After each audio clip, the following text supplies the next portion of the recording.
ఒకసారి రాహుల్ అనే అబ్బాయి నగరంలో ఉండేవాడు. అతను చదువులో బాగా ఉండేవాడు, కాని అతనికి ఎప్పుడూ అడ్వెంచర్ అంటే చాలా ఇష్టం. ఒకరోజు అతని తాతయ్య గ్రామం నుండి నగరానికి వచ్చాడు. రాత్రి ఇద్దరూ పైమేడ మీద కూర్చుని మాట్లాడుకుంటున్నారు. అప్పుడు తాతయ్య ఒక పాత కథ చెప్పడం ప్రారంభించాడు. రాహుల్, మన సిటీకి దగ్గరలో ధురం అనే చోట ఒక పెద్ద అడవి ఉంది. ఆ అడవిలో చాలా సంవత్సరాల క్రితం రాజులు దాచిన నిధి ఉందని పెద్దలు చెబుతారు. కాని ఆ నిధిని ఎవరూ ఇప్పటివరకు కనుక్కోలేదు. ఎందుకంటే ఆ అడవి చాలా రహస్యాలతో నిండిపోయి ఉంటుంది. రాహుల్ కళ్ళు మెరిసిపోయాయి. నిజమా తాతయ్య?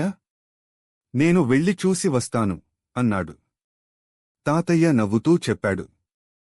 అడవికి వెళ్లడం అంత సులువు కాదు బాబూ. అక్కడ దారి తప్పిపోవచ్చు. జంతువులు కూడా ఉంటాయి.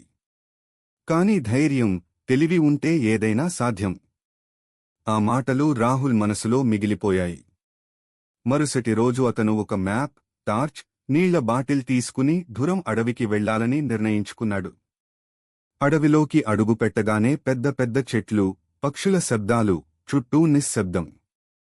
కొంత దూరం వెళ్లాక అతనికి ఒక పాత రాయి మీద చెక్కిన గుర్తులు కనిపించాయి. అవి ఒక రహస్య దారి చూపుతున్నట్లుగా ఉన్నాయి. ఆ గుర్తులను అనుసరించి రాహుల్ అడవిలో లోతుగా వెళ్లాడు. చివరికి ఒక పాత గుహ కనిపించింది. గుహలోకి వెళ్లి అక్కడ ఒక పాత పెట్టె ఉంది. అతను జాగ్రత్తగా పెట్టెను తెరిచాడు. అందులో బంగారం కాదు, కాని పాత పుస్తకాలు, రాజుల కాలం నాటి వస్తువులు ఉన్నాయి. రాహుల్ అర్థం చేసుకున్నాడు, నిజమైన నిధి బంగారం కాదు, చరిత్ర మరియు జ్ఞానం అని. అతను ఆ వస్తువులను మ్యూజియంకి ఇచ్చాడు. అందరూ అతని ధైర్యాన్ని ప్రశంసించారు. తాతయ్య గర్వంగా చెప్పాడు, చూసావా రాహుల్, నిజమైన నిధి మనకు నేర్పే పాఠాలే.